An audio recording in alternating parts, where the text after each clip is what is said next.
Você começou aqui falando que o Estado é um agressor. Sim.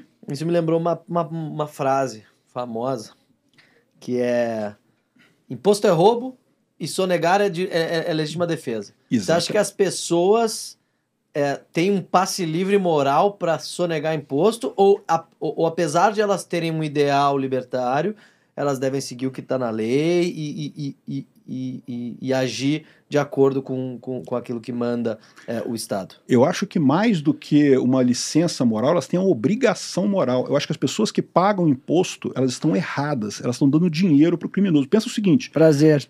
Se você está numa área dominada pelo PCC ou dominada pelo Comando Vermelho lá no Rio de Janeiro e vem o cara do Comando Vermelho e te cobra uma taxa lá, você tem que pagar essa taxa ou não tem que pagar essa taxa? Se você paga essa taxa, esse dinheiro vai ser usado para eles comprarem armas, para eles comprarem munição, para eles oprimirem mais gente. Se você paga isso, de novo, eu entendo quem paga. Eu pago. Eu pago por quê? Porque se o PCC me cobrar, eu também vou pagar. Fazer o quê? Eu sou um bundão, eu não tenho como bater com o PCC, bater com a polícia. Sim.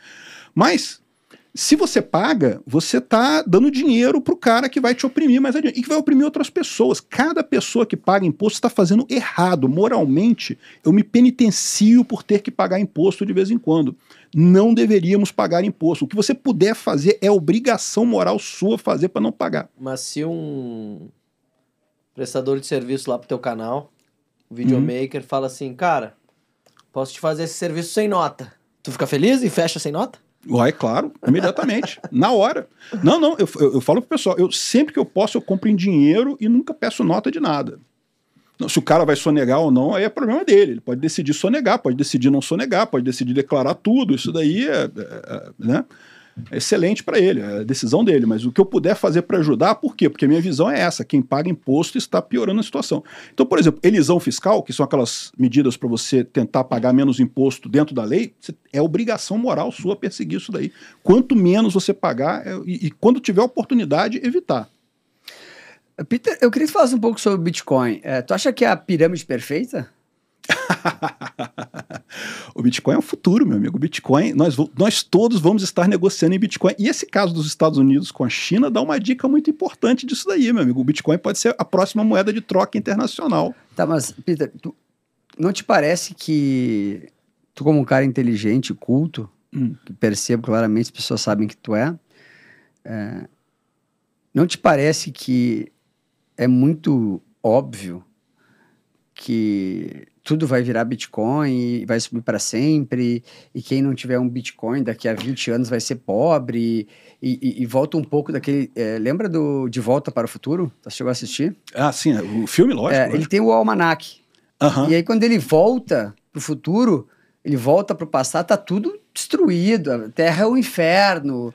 É isso que pregam os adoradores de Bitcoin. Se tu não tiver um Bitcoin daqui a 20 anos, você vai ser pobre. Não te parece meio clichê isso? Não, eu já vi várias vezes. Tá, ok. Então vamos lá. Não te parece que isso é meio, assim, né? Você está encarando o Bitcoin pelo lado do investimento. E não é isso que eu encaro o Bitcoin. Eu encaro o Bitcoin como moeda, realmente. Eu acho que o Bitcoin é uma moeda excelente, que já tem uma legião de usuários aí, que é muito maior do que até o pessoal que acredita em libertarianismo e coisa e tal. Por exemplo, eu faço volta e meia vaquinhas para ajudar o pessoal lá na Ucrânia, né, para mandar dinheiro pro pessoal da Ucrânia, eu faço rifas e coisa e tal. E na hora de mandar o dinheiro, você pode mandar acho que até 25 mil dólares, você manda relativamente sem problema. Quando você passa desse valor no ano, o pessoal te pede declaração do imposto de renda, origem do dinheiro, prova de origem do dinheiro, não sei. Cara, é uma burocracia enorme para você mandar via wire transfer, né, esse dinheiro.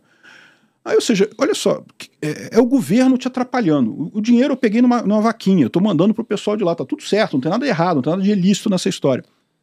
Aí, o que eu faço? Eu compro Bitcoin, mando pro pessoal lá na Ucrânia, lá eles vendem Bitcoin, pegam as grívinas lá, que é o dinheiro lá da Ucrânia, e pronto, e resolvido o problema. O pessoal na 25 de março tem feito isso direto também, né? O governo brasileiro está até preocupado, porque eles estão usando criptomoedas direto para fazer essa compra. Eles usam mais dólar Tether, mas é uma outra criptomoeda também, e é a mesma coisa. E para quê? contornar o governo. O governo é uma coisa que atrapalha todo mundo. Isso só serve para atrapalhar, não serve para ajudar ninguém. Então a criptomoeda tem esse valor exatamente no sentido de ser um dinheiro que não tem intervenção estatal nenhuma. O governo não controla esse dinheiro. Essa é a grande vantagem do Bitcoin, é a grande vantagem das criptomoedas, né? Então, num primeiro nível, é isso de você poder transitar essa moeda sem grandes problemas, né? É lógico, depois tem que declarar tudo e coisa e tal, mas, em princípio, fazer a coisa, né? Esse negócio do wire transfer, eles pedem 3 meses para avaliar os seus documentos e autorizar. Caramba, eu fiz uma vaquinha aqui, o cara tá precisando do drone lá e, pô, tem que mandar o dinheiro, esperar 3 meses, que história é essa, né? Enfim, isso já é uma parte da coisa. A outra parte do problema que o Bitcoin resolve, e nesse caso o Bitcoin resolve e o dólar Tether não resolve, é a questão da interferência estatal na moeda, né?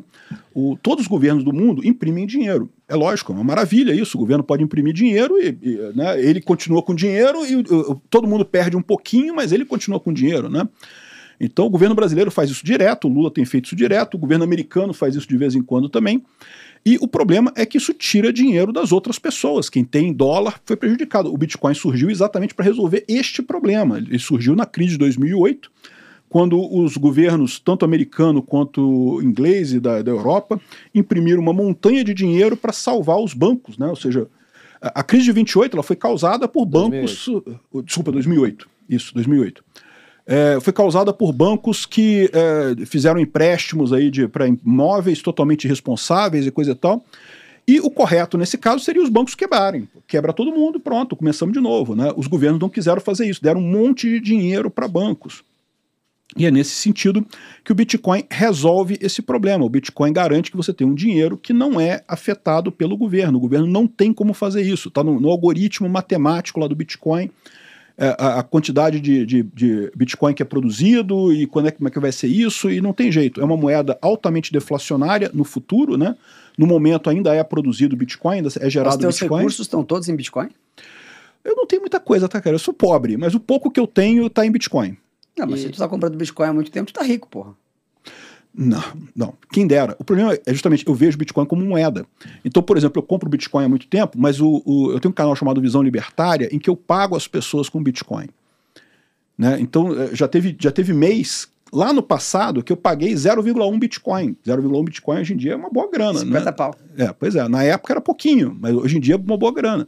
No total desse canal, ao longo de todo o tempo, eu já paguei mais de 3 Bitcoins. Já estou indo pro 4º Bitcoin que eu estou pagando pro pessoal do pessoal. É tudo merrequinha. O pessoal é merrequinha que recebe. Merrequinha é mais 2 milhões hoje. Hoje seria 2 milhões se você pegar o passado todo. Mas por quê? Porque o Bitcoin valorizou pra caramba. Eu comecei esse negócio em 2017, 2018. Então o Bitcoin valorizou pra caramba nesse meio tempo. O que eu pago hoje dá menos de 0,01 Bitcoin por mês. Uhum. Mas tu não tem um pouco de medo de apesar de ser descentralizado, ser altamente concentrado nas chamadas baleias, que são pessoas privadas. Sim, eu sou uma baleia, daqui a pouco eu posso, vou vender isso aqui tudo, vou garantir para minha família o negócio, o troço cai pela metade. Entendeu? Se as baleias começarem a vender esse negócio. E a maior baleia de todas, que é o Satoshi Nakamoto, né, que tem 1 milhão de bitcoins, né, se começar a movimentar esse tipo de coisa, né, é uma coisa preocupante, sim. Mas aí que tá, qual que é a ideia do Bitcoin? A ideia do Bitcoin é que a pessoa que tem Bitcoin, ela acredita no projeto, né, imagina-se que ela acredita no projeto. E se você começa a sabotar o projeto, eu vou dar um exemplo para você. Existe um ataque conhecido do Bitcoin, que é o ataque de 51%. Pode acontecer com qualquer criptomoeda.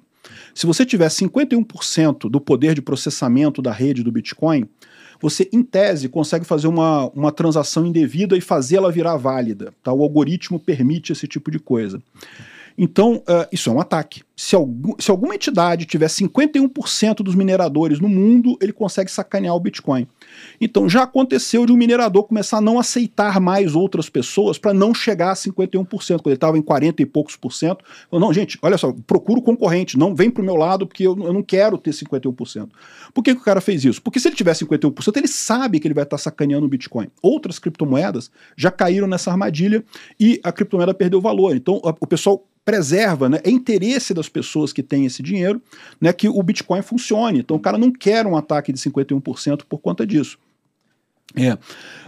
Baleias venderem o Bitcoin, o valor dele pode desvalorizar, é verdade, mas no final das contas continua sendo como moeda de troca funcionando muito bem, né? E esse é o ponto, eu não sou um investidor Bitcoin, eu tenho Bitcoin por ideologia, eu compro independente do valor que ele está, eu vendo independente do valor que ele está, eu uso como moeda mesmo, não uso como investimento.